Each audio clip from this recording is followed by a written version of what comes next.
Trey Anthony's The Kink in My Hair told real people's stories in a way that connected with honesty and insight. Her new work goes further and deeper still, exploring the lives of West Indian mothers and daughters separated by economic need, severing families, and leaving its lasting mark.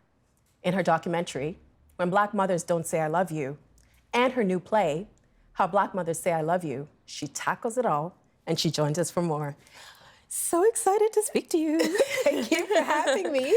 Now, the play, I want to show a clip from the documentary in Yes. just a second, but the play and the doc have two different names. Why'd they change?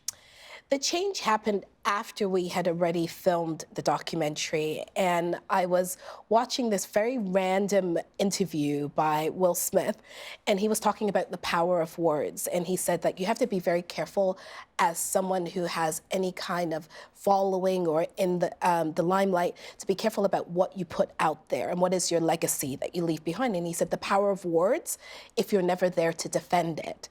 And I started thinking about the title of the play and the documentary, and I was like, no, I don't want to leave that legacy behind of saying Black mothers don't love their children. Someone's going to say, oh, even Trey Anthony said it, and she's Black. And so it was just this flash of insight, and I just said, we got to change it. Even though the doc is out there, I don't want the title of the play to be out there anymore like that. And I said, I want it to be How Black Mothers Say I Love You, because once you get to see the play, you see the play is all about how many different ways this mother loves her children. Let's see a clip from the documentary, Yes. and then we'll talk more. Okay. It's three little words, but they're powerful words, right? Especially when you've never heard them from somebody who gave birth to you, you know? I was supposed to be a mother that my mother wasn't. When I went back to see her, she said, Mom, every day I see a plane pass, I look to see if you're coming to get me. Yeah. You know? Had they been girls, I would not have left them. Maybe I should say more often, I love you, because sometimes maybe it's the last you might be able to say that word. Where did you get the idea to do this documentary? It came from my grandmother. She really was the catalyst for it. My grandmother was diagnosed with terminal cancer, and I was reading this book called The 5 Regrets of the Dying, and it was just around that time she was diagnosed, and I went to go visit her, and I had my iPhone with me, and I said to her, I said, Gran, like, what's your biggest regret that you have? And I was just really surprised because she's usually a very stoic woman, and all of a sudden she just felt this urge to just start talking, and she said, my biggest regret that I have is leaving my children behind in Jamaica. And she said, especially your mother, because your mother has never forgiven me. And I was just really just blown away that this woman who I thought didn't really think about that or hadn't been bothered by that just started to break down crying and just talking about this big regret. And when I showed my mother the clip, my mother's response was exactly the same. And she was just like, I never thought she loved me. I didn't think she cared about that. And that was when I decided I wanted to really explore this legacy of women in our family, of feeling like we weren't loved enough or cherished enough or didn't have a great relationship with our mothers. And so that's really how it all came about. And you were raised by your grandmother, right? Yes. So there was a cycle in our family of my grandmother left my mother, and then my mother, she also left me, and I was raised by my grandmother. And so I was also exploring at that time, looking into motherhood, and I kept thinking to myself, you know, how am I going to mother if I feel like I haven't been efficiently mothered? And I also was thinking, am I going to be the mother who also leaves? Because I come from this family who women leave their children. And so that was something that really scared me. And every time people started asking me around motherhood, I kept saying, I'm not sure if I want children. And it really was because I didn't think I would be a good mother. Do you still want children? Oh, dying. I really do. You know, I'm working currently with an adoption agency, and I'm on the waiting list, and I'm waiting, you know, so any children out there, I'll take them. Fingers crossed for you. Fingers crossed, yes. Well, it's something interesting that you said, that your grandmother said that your mother never forgave her. Have you forgiven your mother? It took a long time, a lot of therapy sessions, a lot of inner work. And I think it was around, once I started to be a lot more forgiving of myself and doing a lot of spiritual work, therapy, that I started to be more forgiving of my mother as I started to see I had this checklist of what I thought she should have been. And this checklist was really comparing her to Claire Huxtable, right? And I was like, I wanted you to be this, and because you did not do X, Y, and Z, and because you're not Claire Huxtable, then you're not a good mother. And Claire Huxtable is a fictional character. Exactly. And so I became much more forgiving of my mother as I started to see her not only as my mother, but a human being who was very fractured, who wasn't loved properly herself, who didn't have a mother who expressed emotions, who didn't have a mother who she could talk to. My mother came from a very, physical and emotional abusive place, and I was expecting her to be all of these things, and then she also had me at age 17. And so I became just a lot more forgiving and softer with her, and I started to affirm daily. I was like, I want to be more gentle with my mother and more gentle with myself. And I never told her. I just kept saying this to myself. And after I kept saying this to myself, the dynamic between us started to change, and she started to respond to me being more gentle with her as well. And the words, I love you, why do you think it's so hard to say those words? I think for my mother and also my grandmother, and even a lot of the women that I interviewed, a lot of them said, I didn't feel I needed to say it. They were like, if I put food on the table, if I put clothing on your back, then you should know that I love you. And I think a lot of these women are very much in survival mode. And they see saying I love you as like a sense of weakness, or like, why do I need to say this? I've showed you, so that's enough. Could also be that the people who were taking care of them before maybe didn't say Yeah, and didn't say it. And my grandmother, that was the same thing. She never heard it from her own mother. And so it just was something that was never really said. And so I think that's what a lot of these women were just like, why is there a need to tell you this? You should know this. I was at the premiere of the play, opening night, and is saying I love you easier now? Do you say it to your mom? Does your mom say it to you? It really has been a shift in our family, and I would say in the last 2 years. My sister had a baby, and this little being, he just changed the whole dynamic of our family. We became a softer family, and everywhere he goes, he's just this little spark of energy, and he reaches out his arms and he says, I love you, and he leaves these little cute messages, and all of us just hold him in this just delicate place. And because he says, I love you, we say, I love you. And I think we've just gotten to this point where if we can say it to him, why can't we now say it to each other? And so we've started to say it, but I have to be honest, each time my mother says it, I still kind of go, right? Like, it's not something that's easy. And sometimes I will call her and I'll be like, okay, mom. And then I'll be like, yeah. And it kind of gets stuck. But I notice we say it a lot more when each of us are going on a plane. we say it. So I don't know what that's about. But we say it a lot more when we're at the airport. It's probably because you understand life is very fragile. Very fragile. Yeah. I wanted to talk about the women in your documentary. How did you meet them? How did you choose the women? Well, funny enough, Ordina Stevens, she's plays Daphne in the play. And she's a great friend of mine. She was also in the Kink many years ago. We've known each other for about 15 years. And we've lived very parallel lives. We always say that we're sisters from another mister or something. And this was her story, that her mother had left her behind in Jamaica to come to Canada. For 4 years, she was separated. So I really wanted to speak to her. That was really important to me, to have her story, and also too because I knew her mother. And even Ordina has says that her mother tells me more than she actually says to Ordina. And so it was really good for me to have that trust already built in, and I wanted to speak to her mother because of that.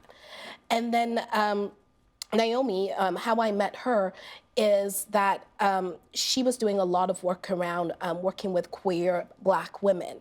And I was really interested in her story as being a Black lesbian and what motherhood looked like for her. And so she was very eager to tell her story because she actually was still going through the process. She still is currently separated from her children, who she left behind in Trinidad because she claimed refugee status here because her life was threatened being a Black lesbian in Trinidad. So I just felt the stories were so intriguing. I knew these women, but I didn't know them intimately. And so I thought that it would be a really great place to start from with them. Now with Naomi, it was she claimed refugee status. Yes. But why are the other women coming from the West Indies to Canada and to England? I think a lot of them are coming because they feel it's the land of milk and honey. I think a lot of the women who come, they say, you know, they thought it would be better opportunities, better work situations, better environments to raise their children. You know, the dollar value. I know for my grandmother, she truly thought, you know, England represented this place of like the streets were paved with gold. She really actually thought that. And I think a lot of women who are coming from the Caribbean, you see that now too, of like women coming from the Philippines, they're leaving really places where economically they are just trying to survive, and they see that that Canada represents this place of really hope and freedom for them, and so they make these sacrifices for their children. They're willing to do anything to take care of their children. Exactly.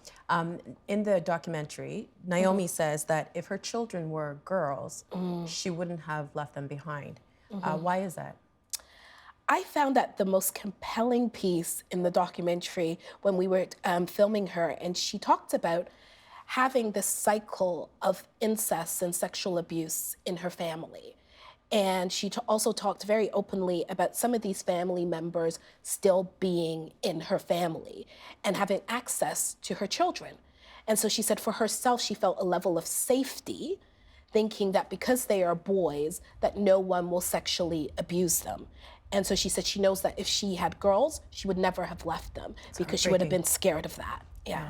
But the only thing is, people abuse boys as well. I know, and that was something that when she said it, just kind of was left there in the air, and all of us kind of looked around and go, I don't know if you need to feel that level of security because it happens with boys and girls, and we all know that, unfortunately. Maybe that's her way of coping. Yes, exactly. Yeah. I wanted to talk about your career. Ooh. So I learned about you through the kink in your hair. Okay. And Kink in My Hair, and the TV series, the play and the TV series. But acting was your first love? Acting definitely was my first love. So how did you move from acting to writing plays and directing? I started out really doing comedy, stand-up comedy, and then I moved to acting. I can see that. Yeah. So that was my thing. Yeah. And I really started writing because when I started to go out into the industry and get auditions, there was really just not many roles available for a woman who looked like me, right? And so I was really tired. I was getting all of these stereotypical roles. I was getting, you know, baby mama #1, crackhead #2, you know, girl on welfare #3. And I remember going into an audition once and they were like, can we just give us a little more black girl attitude and do that thing with your neck? And I was like, are you kidding me? And I remember going home to my grandmother and I was complaining about the lack of roles. And she said, well, if they're writing this garbage, you can write better garbage than that. And that was really how it started, right? She was like, stop complaining. Yeah. And my grandmother has always been that type of person. Like, she was just like, why not? Why not you? And she always used to say, the world owes you nothing, nothing. And so I decided that I was going to start to write. And The Kink was my first play. I never knew that it would have this success. I never even imagined, like, a TV show, it touring all over the world, all of that stuff. I was just like, I wanted to work and I wanted to do quality roles. And I thought this was the opportunity to write something of substance and to have Black women roles that were authentic and well-rounded characters. And it came from that place of just really just a necessity to see myself authentically portrayed in the media. I think you've also got to have the like grit or resilience. And it sounds like you and your grandmother had this really special relationship. She died. But before she died, she wanted to realize her own dream, which was to become a rapper. Yes, yes. Oh, yes. You've done a lot of research, lady. Yes. My grandmother really loved the arts. She had this love of the arts and entertainment. And that was her thing, that she wanted to be on stage. And I think she lived vicariously through me. And she, at 80 years old, decided that she wanted to be this rapping grandma. And she went into the studios, she recorded her own little CD, and she had 3 songs on it. And off she went with it, you know? And she ended up winning like a Brampton Arts Awards. She was like featured on a television in England because people were really inspired by her story. She released a video on YouTube and she was just so excited by it. And I think if there was anything that I've learned from my grandmother, it was like, you are the person who's in control of your destiny. And it's never over until you say it's over. And so in that, my grandmother loved me very fiercely, but there was definitely some levels of dysfunction in our closeness. But I learned a lot from her. And anytime I felt like I wanted to give up or fail, I used to always think to myself, I come from a legacy of women who just do things, you know. And I think about my grandmother she went on a boat from Jamaica to England for 18 days. When she got to England, she was greeted by signs on doors that said, no dogs, no cats, and no blacks. And every time I think about that, I said, this is a woman who made a life for her children, and no one was there to help her at all. So I said, what are you complaining about? Like, you really have nothing to complain about. And so that's kind of what always keeps me going, that level of grit, because those are the women I come from. You have a perspective, right? Yes. Right. And it's interesting that catering to a Black audience, a Black female audience, which some people say is ignored in Canada, has really built your career. Yes. Yeah. I always say this, I'm in love with my audience. I see myself. I think even just with the opening of the play, we hear about how Black people don't come out to theater. And then we also hear about the theater audience dying in Canada. You know, we have a sold out run. We opened one night and the whole run is sold out.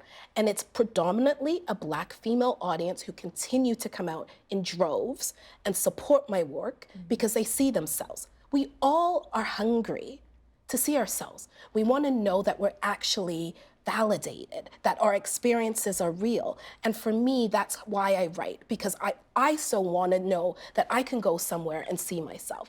And if it's not happening, if mainstream media doesn't feel that my experience is validated or needs to be validated, then I need to create that for myself. And so that is my market. Every single time I say I write for Black women, and I'm unapologetic about it. And I think that's why my audience comes out, because they know there's a true love affair that happens between us. They love me and I love them because I'm like, we're in this together, girl. You come out and I'm going to give you that experience. And we want that experience. And you see them. Yes, right? I see them. I see them, I know them, I love them. They're me, they're my mother, they're my grandmother. And that's how I see it, that I do not take them for granted whatsoever, because I'm a true believer they could spend their money anywhere.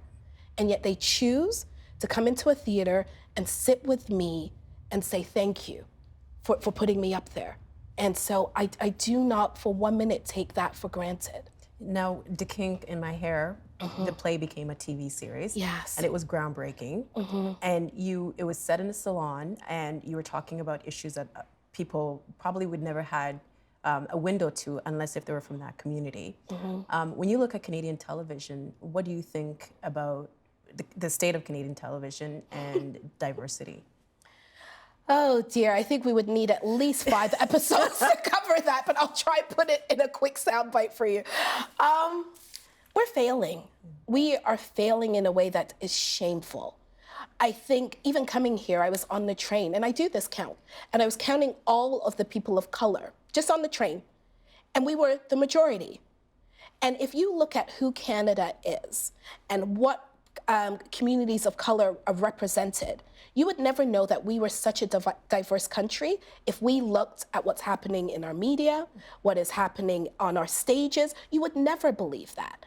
And I think we have this thing that we do this little checklist. Well, we had the kink 7 years ago, we did the Black people, right? And then I also have my friends who are from other communities of color. They're always like, well, you know, my friends who are Asian, they were like, well, if they're going to pick one minority, it's usually a Black girl. No other minority ever gets represented. And I think it's shameful.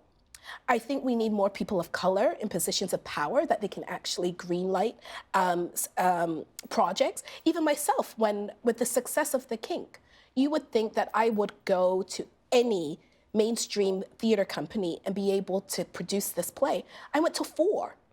And we already had that controversy of Can Stage So White. I developed How Black Mothers Say I Love You as an artist in resident at Can Stage. Can Stage is one of our major theater companies. They turned it down. So White was a hashtag, yeah, right? That was the hashtag. And so when we have theaters and TV stations who do not want to represent people of color, it's shameful. And I think we really need to look at this. I am tired of going to diversity conference after, I don't even show up anymore because I have nothing left to say. Instead of talking about it, let's actually put things into action. And so that's why I self-produce. This is why I have my own following, because I don't wish to talk about it anymore. Let's just do it. Let's get on with it already. How is Canada different from the States? I feel with me, I've done a lot more work in the US now, and I feel with America, we did a workshop reading of How Black Mothers Say I Love You, and they just really get it. I think they get it a lot quicker and faster. I think maybe because of the success of their shows, what feature diversity, and we have the Shonda Rhimes who's doing like Scandal and How You Get Away with Murder. They're really about let's get this going, that there is a market there and we need to really tap into that market. And I found that I've gotten a lot more opportunities quicker than I've gotten here in Canada. That people are like, what are you doing? I want to meet with you. How can we get your show here? What do you need? How can we make this happen for you? Whereas in Canada, I feel it's this thing of you're always constantly trying to prove yourself. And I think that's why we lose some of our biggest and brightest stars, because we don't appreciate their talents. And I know it's just not me. Like, I've spoken to a lot of us who are in this industry, and it's shameful how we treat some of our best and brightest stars, that they're unemployed or they have a night side gig because they just cannot get work. And then when they go to the States, I feel like that's when they get the validation, and then we want them to come back. And then we want them to come back. What role do you think faith has played in your career?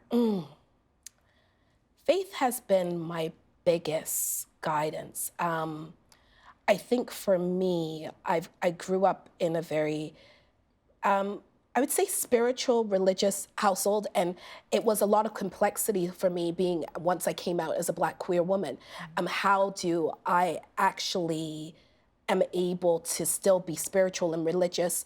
And for me, spirituality really was that for me. I'm a big believer in your calling. I'm a big believer in that all of us was put on this earth to do something really great. Every single day I meditate, I ask for guidance, and I always say, like, where do you want me to go? What do you want me to do? And whom do you want me to speak to? And I'm a big believer in that you treat people the way that you wish to be treated.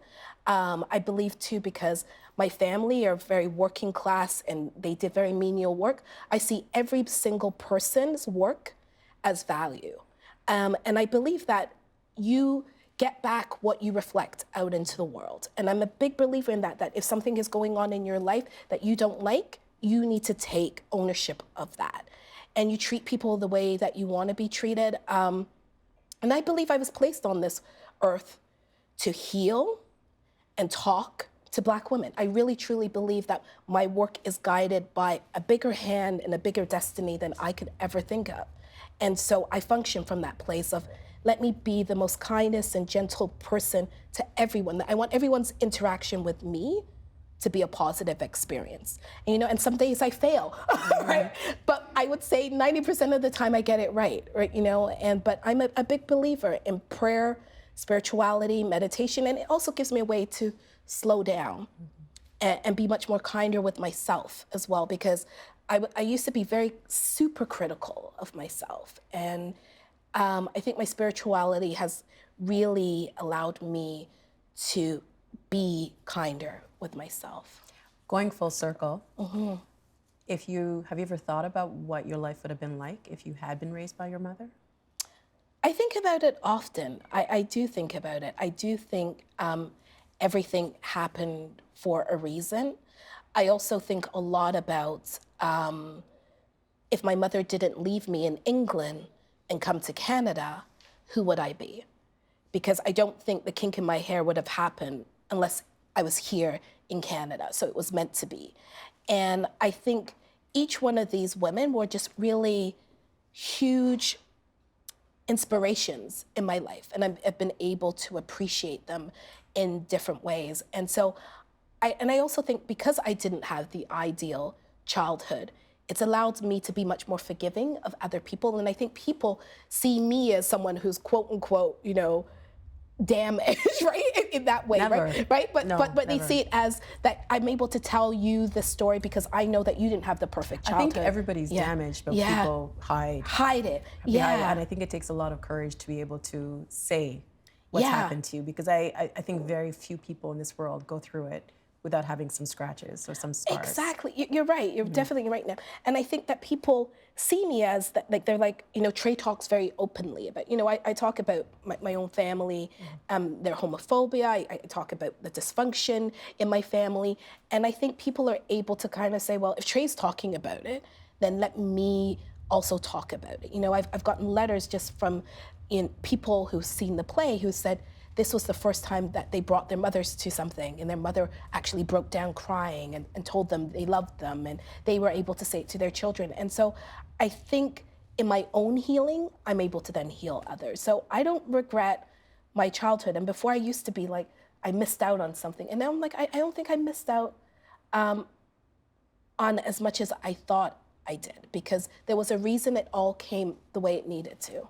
Well, congratulations on everything, because even in the process of you being out, you save a lot of young lives, especially in the communities, because people don't talk about a lot of things. Oh, yes. And talking about them, you give it a voice. So thank you for being here. Oh, thank you so much. Thank you. I loved it. Thank you. Thank you. Help TVO create a better world through the power of learning. Visit TVO.org and make a tax-deductible donation today.